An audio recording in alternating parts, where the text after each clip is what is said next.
Pinatupad ng Social Security System o SSS ang bagong paraan upang mapadali ang pagsunod ng mga pensioner sa Annual Confirmation of Pensioners o ACOP. Sa panayam ng Bombo Radyo Kaway kay John Mark Ilagan, ang Regional Communications Officer ng SSS Luzon North Division. Sinabi niya na ang ACOP ay isang facial authentication with authentication with liveness check sa ilalim ng E-Verify system ng Philippine Identification System of PhilSys. Layunin ng programa na ito na matiyak ang tunay na pagkakakilanlan ng mga pensioner at maiwasan ang panlilinglang o fraud sa pagkuha ng pensyon. Sa prosesong ito, magsasagawan ang pensioner ng face scan gamit ang kanilang mobile phone, computer, tablet o anumang camera-enabled device. May kasama itong liveness check upang matiyak na ang nag-verify ay isang buhay na individual at hindi larawan o video lamang.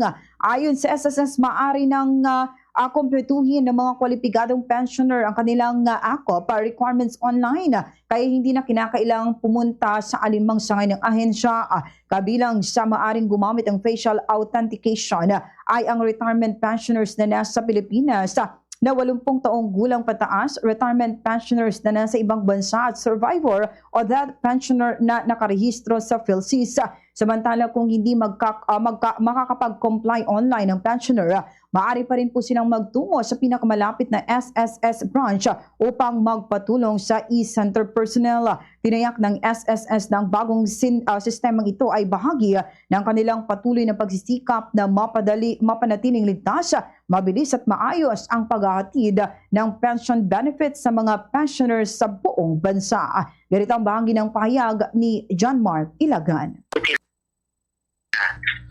Pinakamalapit na branch ng SSS, kung saan po maaari po silang magpatulong sa mga personnel na naka-assign sa e-centers upang makumpleto po nila ang kanilang facial authentication process. Maaari pa rin po silang mag-comply yung ating mga pensioner requirement sa pamamagitan po ng personal na pagpunta sa pinakamalapit na branch or sangay ng SSS